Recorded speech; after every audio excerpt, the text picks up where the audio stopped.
Bom dia, igreja. Ah, não dá para dar um bom dia mais forte, não dá? Bom dia, igreja. Bom dia.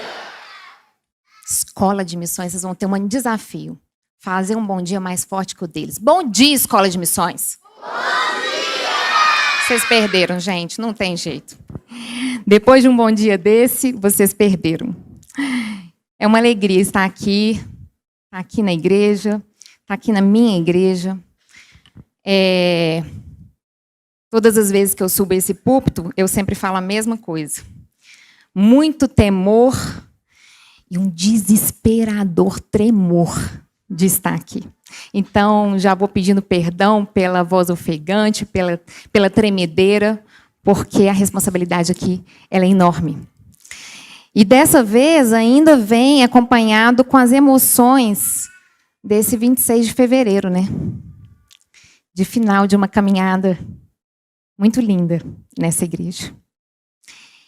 Uma amiga minha, uma grande amiga minha, Camila Santana, um dia desses aí atrás, ela falou comigo: Andréia, você faz parte de um ministério à parte nessa igreja. Eu e você fazemos parte de um ministério à parte nessa igreja, que é o ministério do choro, das lágrimas.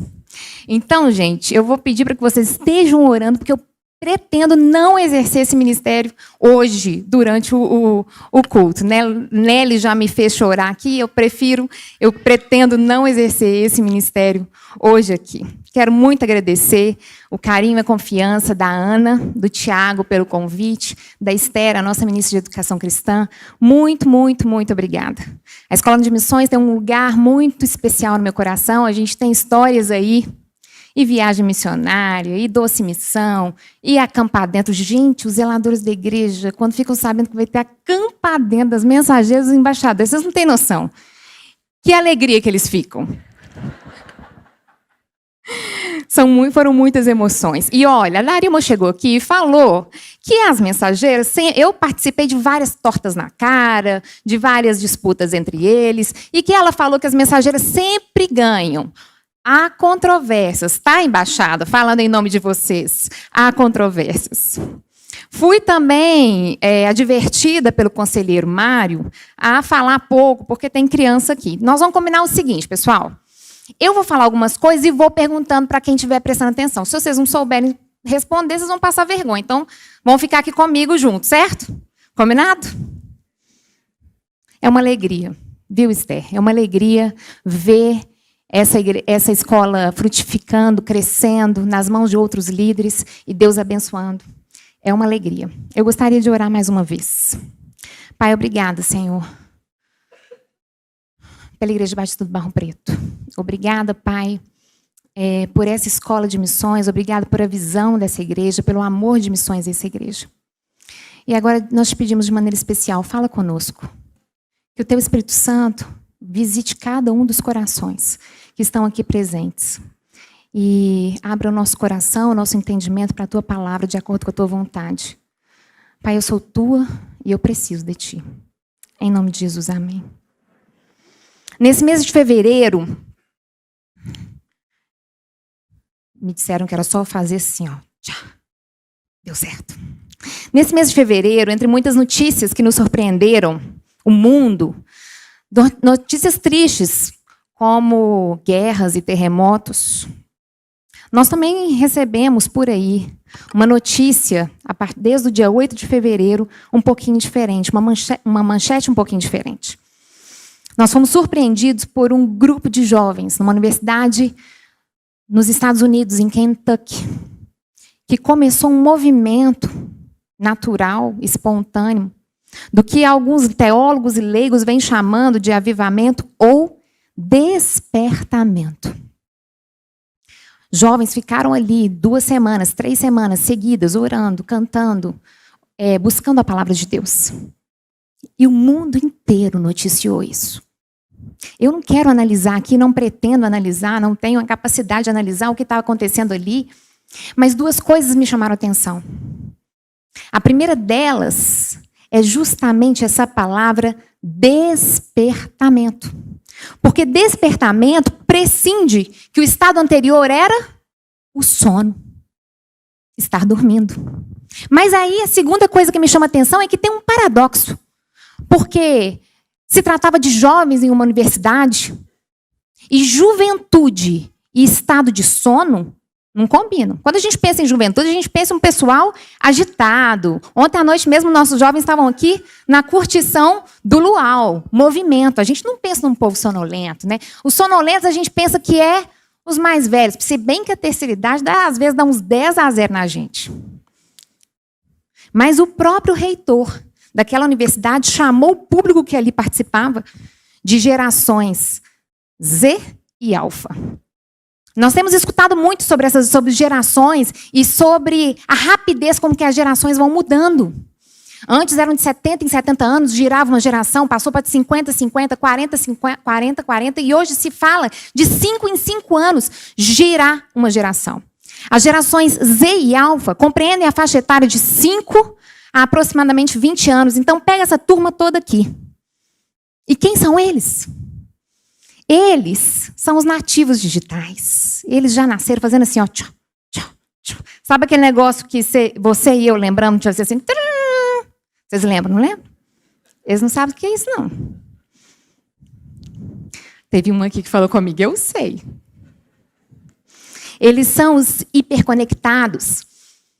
Eles são aqueles para quem os avós e os pais ligam e pedem, por favor, me ajuda a ligar o tablet, ou me ajuda a preparar um PowerPoint. São eles, são os nativos digitais.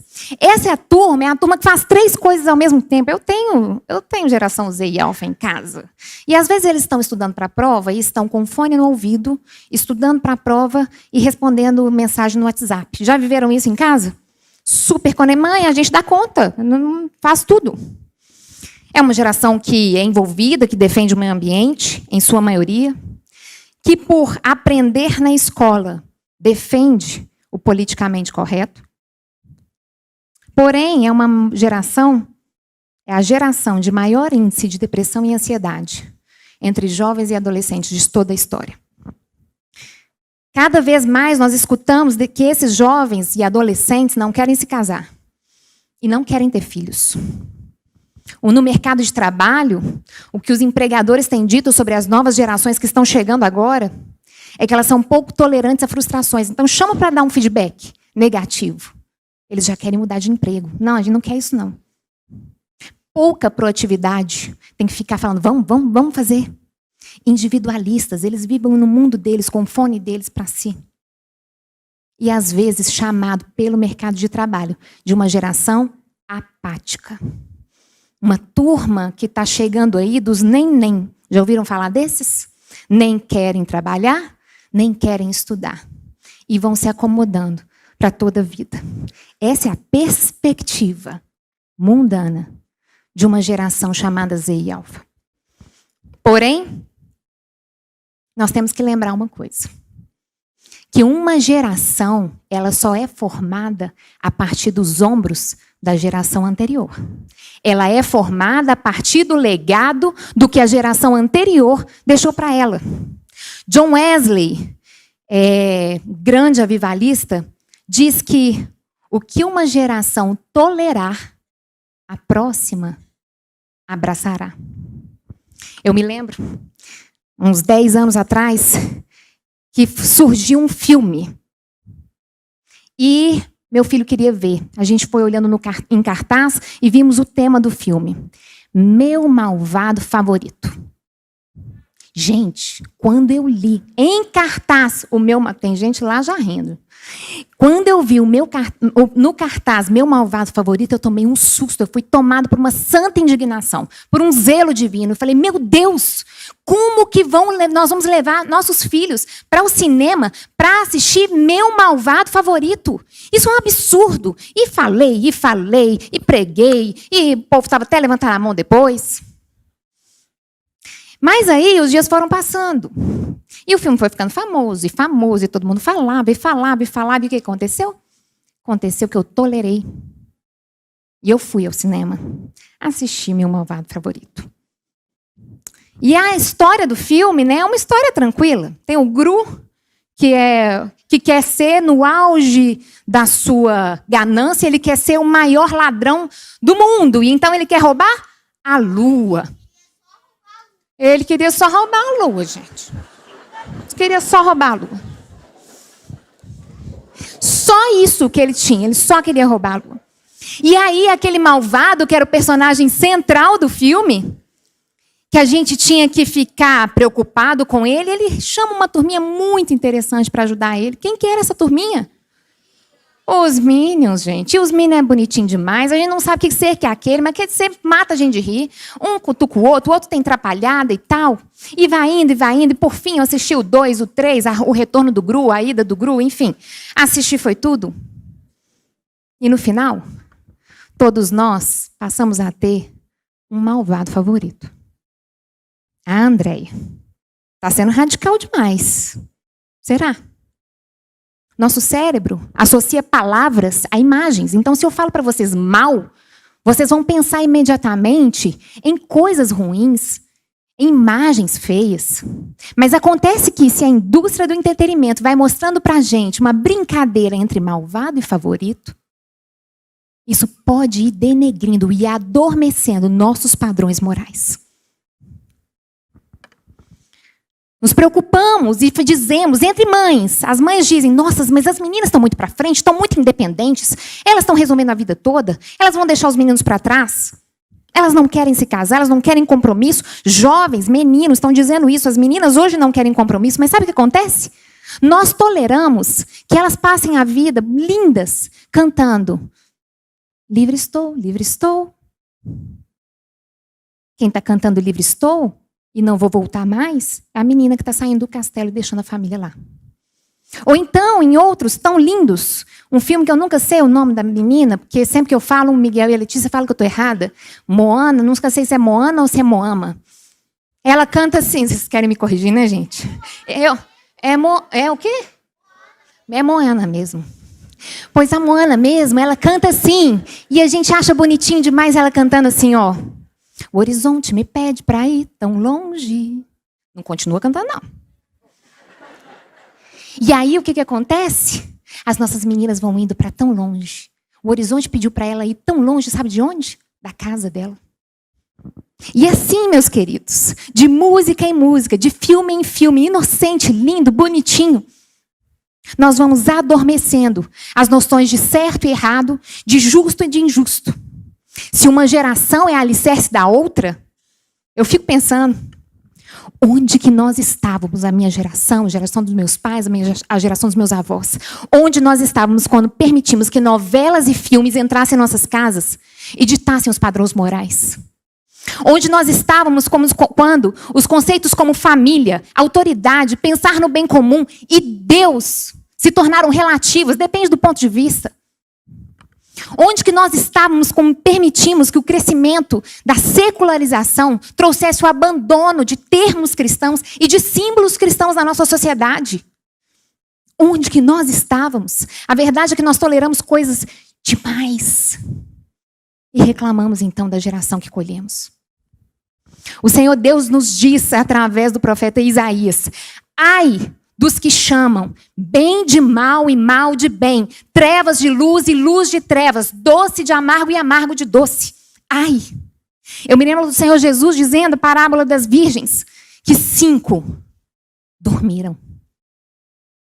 Onde nós estávamos, talvez nós estivéssemos dormindo.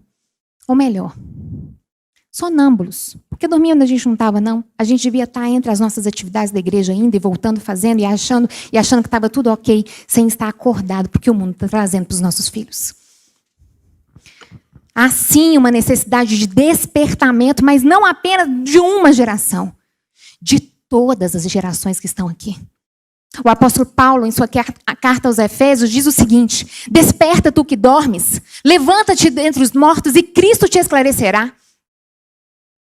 Veja como vocês andam, não como os insensatos. Aproveitem todas as oportunidades, porque os dias são maus.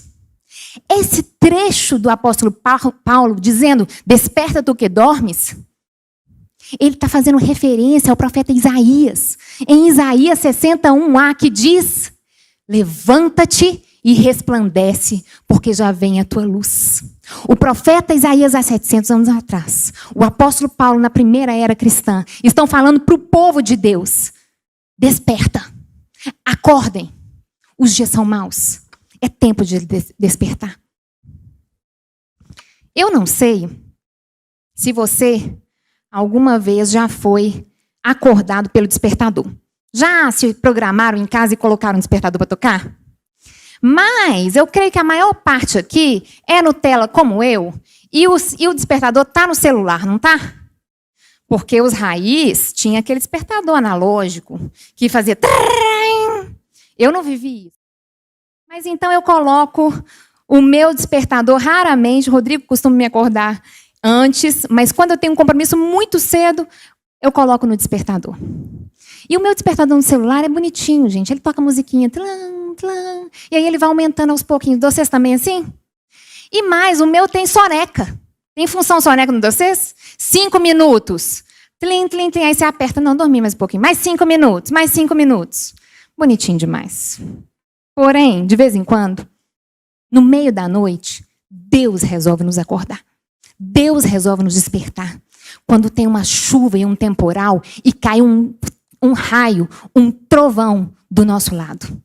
Perto da nossa casa, parece que está na nossa cabeça e a gente acorda assustado. Não tem jeito de colocar mais 5 minutinhos. Deus mandou o trovão ali. Assim aconteceu na história do povo de Deus. De tempos em tempos, Deus levanta homens e mulheres para servirem de alarme para todos nós. São os trovões de Deus. Através do profeta Jeremias, o Senhor diz, Jeremias 25:4, também começando de madrugada, porque ele acorda de madrugada, vos enviou o Senhor todos os seus servos e profetas. Então ele envia os patriarcas, ele enviou juízes, ele enviou reis, e aí ele começa com os profetas. Vamos ver se essa turma sabe. Isaías, Jeremias, Ezequiel, Daniel, Oséias, Joel, Amós, Obadias, Jonas, Miqueias, Naum, Abacuque, Sofonias, Ageu, Zacarias. Espetáculo. Despertadores que Deus foi mandando ao seu povo. Acordem, acordem, tem coisa errada. Acordem, não se misturem, acordem, vocês estão numa geração mau. E então se fez silêncio na história. 400 anos de total silêncio, que nós chamamos de um período interbíblico. Deus parou de enviar profetas, parou de enviar despertadores. Mas então, ele envia seu último despertador antes da vinda de Jesus Cristo. E o texto que leio é na versão A Mensagem, Isaías 43, diz: trovão no deserto, preparem-se para a chegada do Senhor. Na linguagem mais conhecida, voz do que clama no deserto, preparai o caminho do Senhor. Quem era a voz que clamava no deserto? João Batista. O último dos profetas antes da vinda do Senhor Jesus. O trovão de Deus. A vinda e o propósito de João Batista foi profetizado por Isaías e Malaquias. Malaquias, o último profeta, no último capítulo, no último versículo diz: eis que vou enviar aquele que virá no espírito de Elias. O espírito de Elias é o espírito de confronto, o espírito de ousadia. João Batista é primo de Jesus, nasceu alguns meses antes dele. Morava no deserto da Judéia, em Israel, e deu o seu início ao ministério alguns anos antes de Jesus Cristo. O próprio Jesus Cristo testemunhou sobre o João Batista o seguinte: eu digo a vocês, João é mais que um profeta. Digo a vocês a verdade, do meio de nascidos de mulher, não surgiu ninguém maior que João Batista. Sabe o que o Senhor Jesus está dizendo aqui? Pessoal, Abraão, Moisés, aquela turma toda top das galáxias. De todos esses que foram nascidos de mulher, não existiu nenhum tão grande quanto João Batista. Simplesmente assim. De todos eles, nenhum era maior. Os outros que nasceram depois em espírito, ele trata diferente.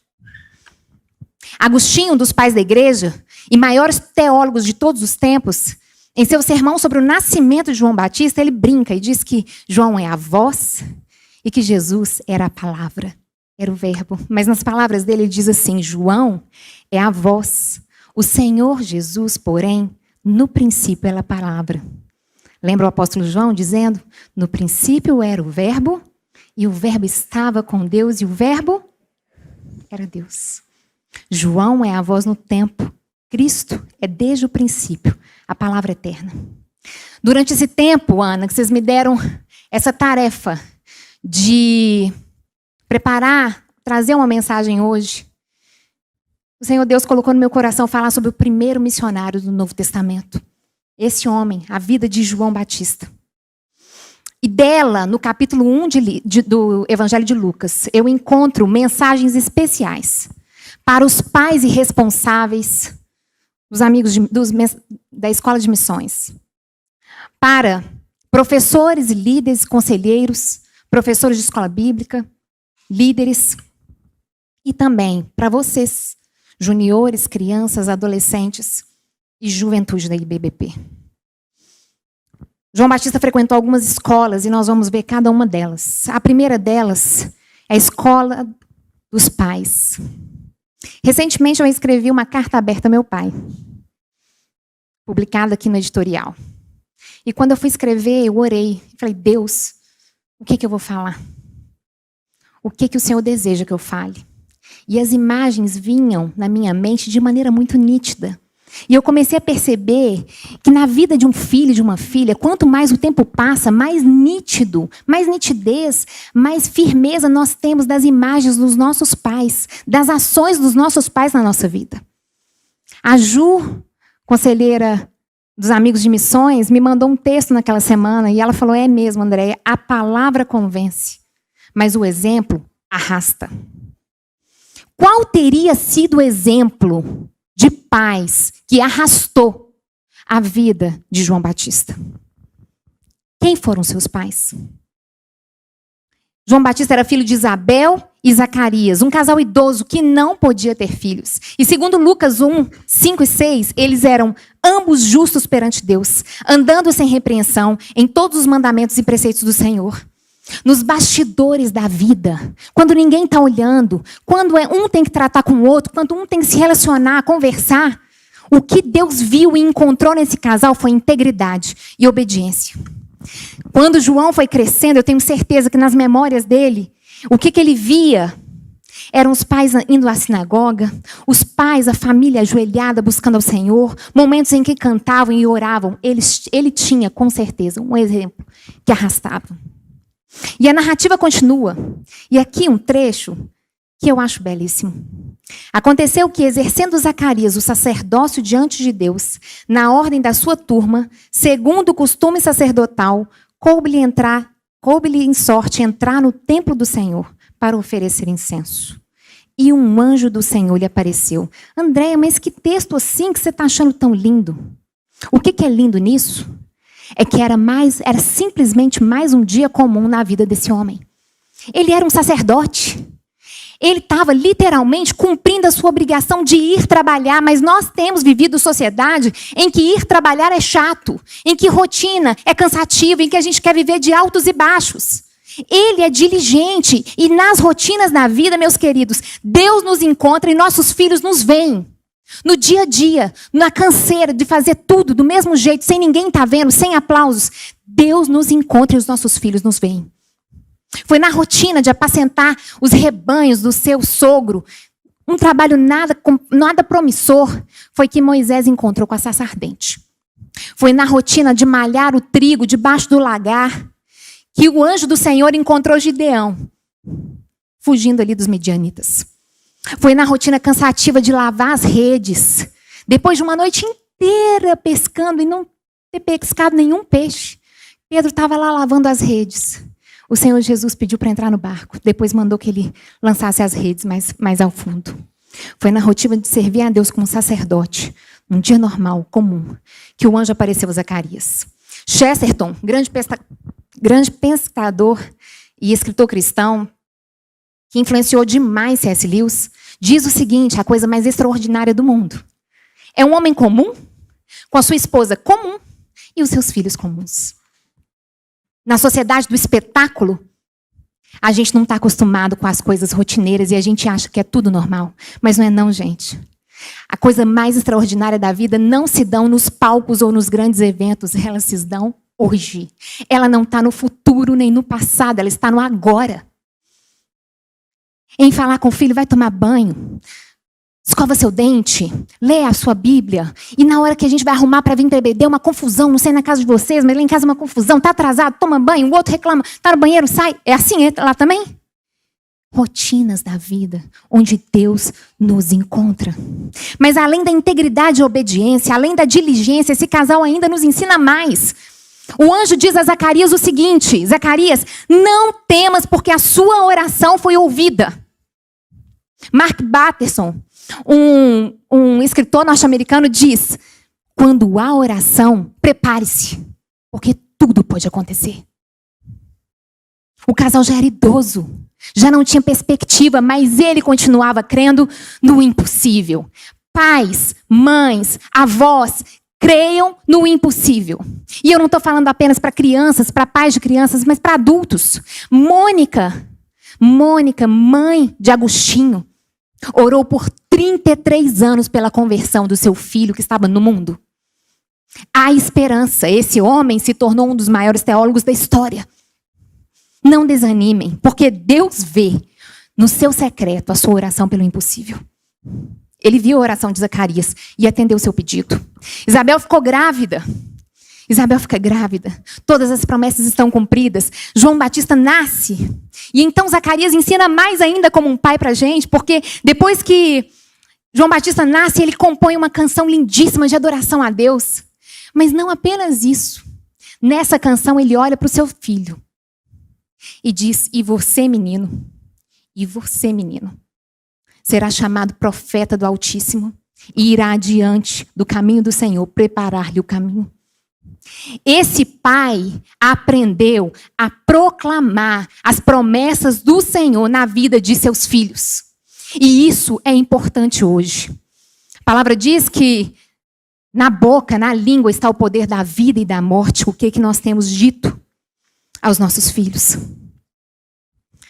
Zacarias e Isabel eram pessoas imperfeitas. Isso se prova, primeiro, no corpo de Isabel, que era estéril. Quer dizer que pais e mães, por causa do pecado, por causa da queda, nós somos corruptíveis, nós temos em nossos corpos doenças.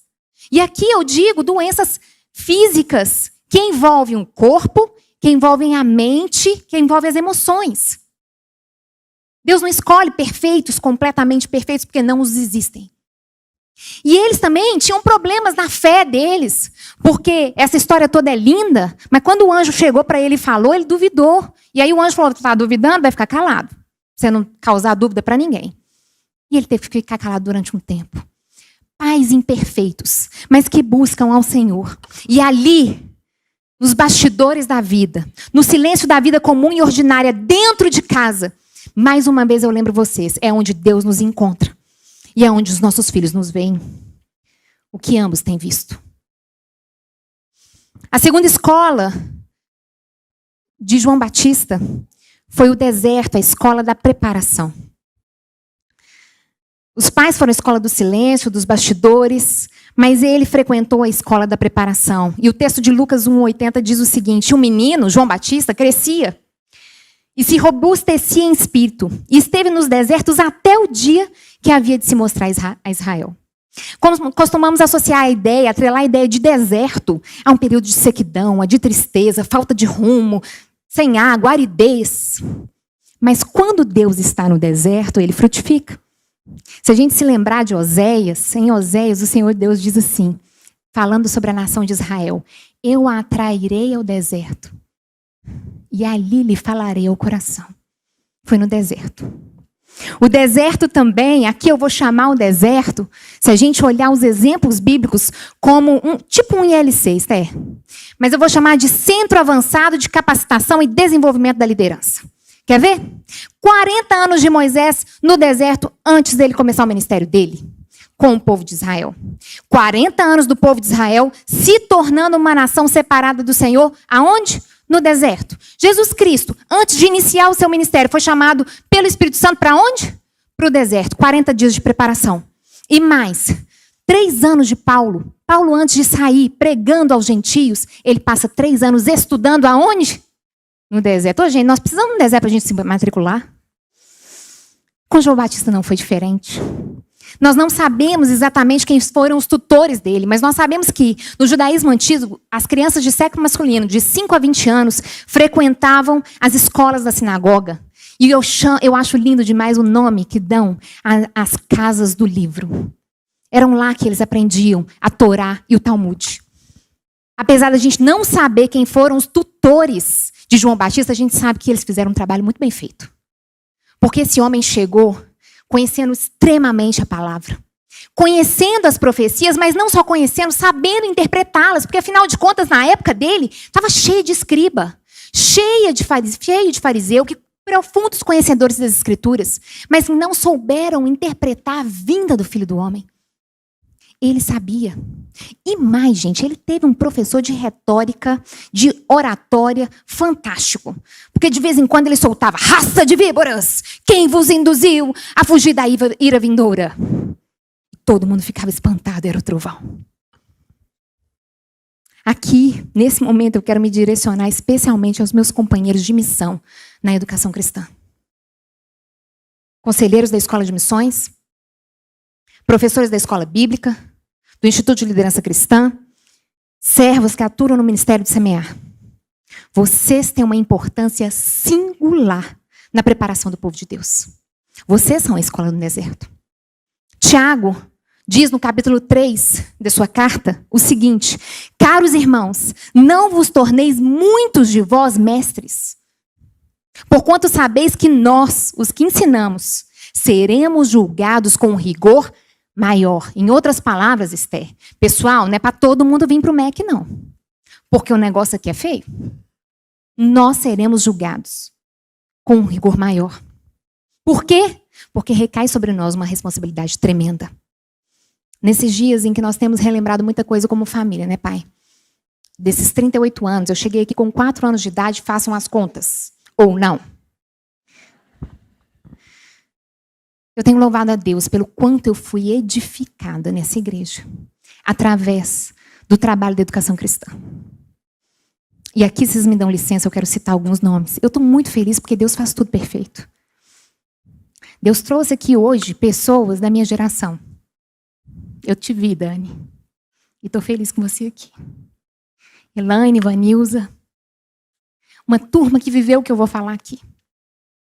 Fui abençoada na infância por pelas professoras Raquel Gonçalves e Rosimeire Gonçalves, que foram coordenadoras, diretoras do departamento infantil, muito antes do Semear, o precursor do Semear. Lembro dos flanelógrafos e lembro das historinhas para eu colorir. Eu fui impactada, e aqui eu já dei esse testemunho muitas e muitas vezes, pela vida da tia Nilza Pancini, que coordenava o departamento de juniores, o pré-teens, da minha época.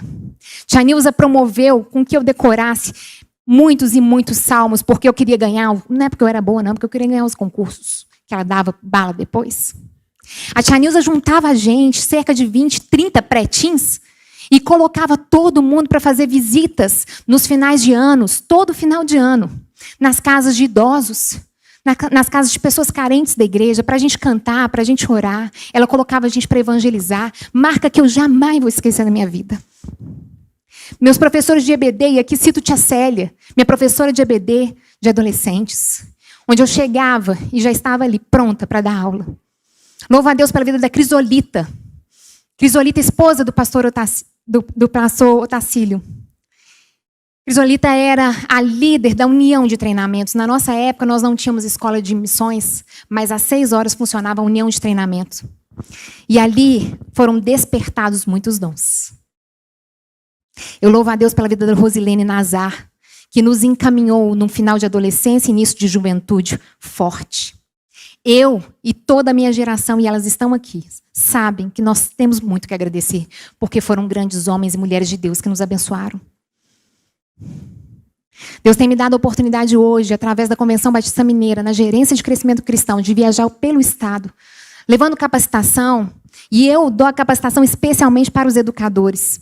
E o que eu tenho dito para eles, e eu quero dizer para os educadores dessa igreja hoje, incansavelmente eu tenho dito, a palavra de Deus é inerrante, é imutável, e os princípios são inegociáveis. Todas as vezes que formos preparar nossas mensagens, nossas aulas, as nossas dinâmicas, isso tem que ficar em primeiro. Ela é imutável, ela é inerrante, e os princípios são inegociáveis. Porém, queridos, estratégias, métodos didáticos, eles precisam ser contextualizados. Porque a educação tem que ser encantadora. Tem que ser apaixonante. conheçam a palavra, transbordem dela, amem seus alunos e peçam a Deus favor e criatividade. Busquem se preparar melhor para darem aulas encantadoras. Falo aqui, mais uma vez, diretamente ao Semear, feliz que o pastor Luciano está aqui, a EBD, ao ILC e a Escola de Missões. Eu sei bem, educadores, que são 52 domingos, especialmente para a EBD, 52 domingos. Eu sei do tempo que nós temos que, como professores, que nos afastar de todo mundo, de festas, de qualquer coisa, para a gente preparar uma lição. Eu sei da decepção daqueles dias em que você acha que sua aula vai bombar e aparece um ou dois. Eu sei dos desgastes, do cansaço dos acampamentos, das viagens missionárias e dos acampamentos. É uma alegria, mas essa turma trabalha pra caramba. Eu sei da dor, às vezes, dos pais que não entendem alguma coisa e às vezes falam com a gente de uma maneira que dói, que machuca. Eu sei. Mas eu quero dizer para todos vocês, não desistam. O trabalho de vocês no Senhor não é vão. Sei que às vezes, literalmente, parece que a gente está clamando no deserto sem ninguém e a gente está lá gritando. Mas, queridos, lembrem-se que é do deserto que Deus chama seus trovões. É do deserto que o Senhor levanta trovões como esses daqui. E trovão é prenúncio de chuva e chuva de colheita abundante. A terceira escola frequentada por João Batista é a escola da identidade. Falamos aos pais pela escola dos bastidores, falamos aos conselheiros, professores, pela escola no deserto, mas ainda falta a última escola e essa escola é para vocês. É a escola da identidade. Jovens e adolescentes da igreja que não estão aqui, os que estão aí, é para vocês. João Batista foi um jovem exatamente como vocês. Mas a palavra diz que ele andava de um jeito esquisito. Ele vestia umas roupas esquisitas demais, um negócio de pelo de camelo, um cinto de couro, um negócio esquisito, comia gafanhoto. Olha que coisa esquisita. Ele era esquisito, mas por que ele agia assim? Porque não era apenas a pregação dele que precisava soar como um trovão, mas a vida dele tinha que brilhar como um raio. Tinha que ser diferente. E aí, alguns de vocês, deixa eu ver quem? Belinha. Não vou perguntar nada não, Belinha. Belinha pode falar comigo. A tia Andréia. Mas é claro que ele vai ser diferente, claro que ele vai ser especial. Afinal de contas, um anjo apareceu para a mãe dele, para o pai dele, e falou, ó, vai vir um homem maravilhoso, vai vir um homem grande diante do Senhor. É claro que ele vai ser especial. A gente não, a gente é normalzinho, normalzinho. Não é bem assim. Pensando dessa forma, a gente corre o risco de eliminar o livre-arbítrio e as escolhas pessoais do próprio João Batista. Viktor Frankl, um psiquiatra judeu que foi preso na Segunda Guerra Mundial e ficou lá no campo de concentração, ele ficou ali sofrendo, mas também observando as pessoas. Sobre uma mesma circunstância doída para todo mundo, cada um reagia de uma maneira diferente. Cada um escolhia reagir diferente. E sabe de uma coisa? Não foi só João Batista que teve um anjo que apareceu. As Escrituras nos contam também, no Antigo Testamento, no livro de Juízes, que um outro menino muito especial, um anjo apareceu para a mãe dele. Quem foi? Sansão. E aí o anjo apareceu e falou, você vai ter um menino especial, ele vai livrar o povo de Israel. Ela ficou tão apavorada que ela falou com o pai de Sansão, aqui, tomara que ele volte para falar para a gente como é que a gente vai tratar ele. E sabe o que aconteceu? O anjo voltou. Voltou e falou, vocês vão tratar assim, ele não pode cortar cabelo, ele tem que fazer voto de Nazireu, ele tem que fazer isso, tem que fazer aquilo, vai comer isso, papapá, deu todas as instruções. A mãe e o pai de Sansão fizeram tudo direitinho, mas sabe o que aconteceu? Sansão escolheu desobedecer aos pais. Escolheu desonrar a Deus. Deus cumpriu a sua palavra. E foi fiel a Sansão até o final da vida. Mas o fim dele foi muito triste. Olhos rasgados. Entregando toda a sua força na mão de quem não valia. Escolhas, meus queridos. É muito sério. Outros exemplos nós temos na Bíblia.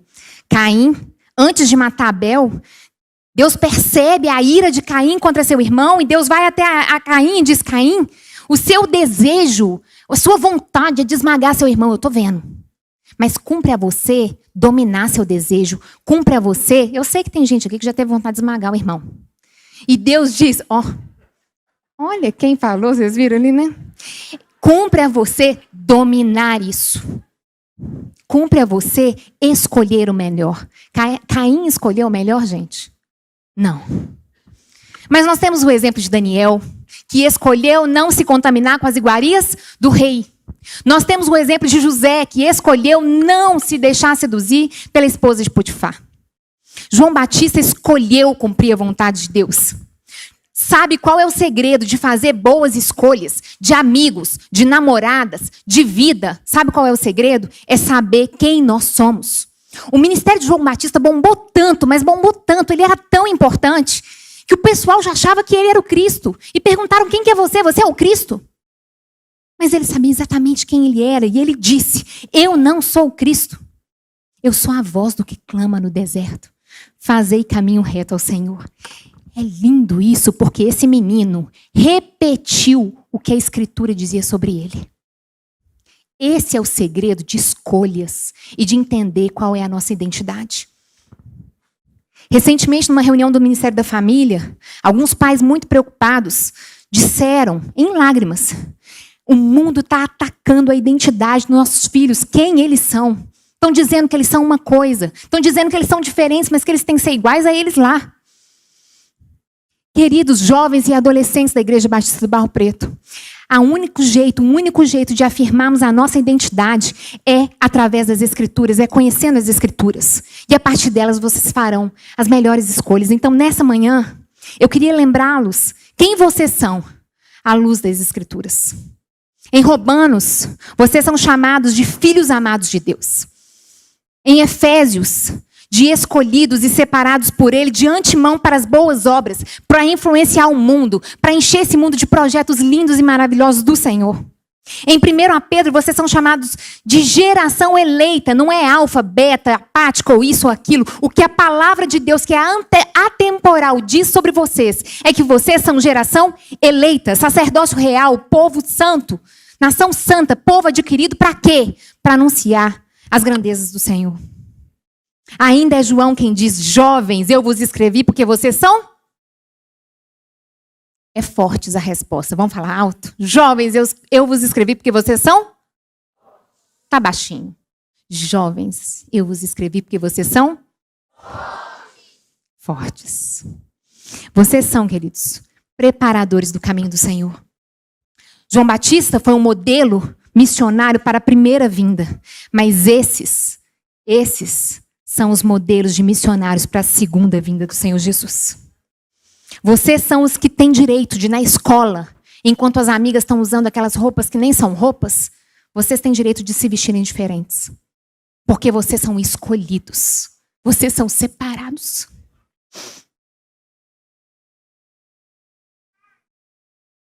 Olha o ministério das lágrimas. Vocês têm direito de não aceitar palavrões, de não falar palavrões. Vocês têm direito de escolher se comportar diferente. Enquanto os colegas dizem, tá tudo normal, homem e mulher é a mesma coisa, tem ideologia disso. Vocês são separados para algo diferente. Vocês estão preparando o caminho do Senhor. É isso que Deus fala sobre vocês.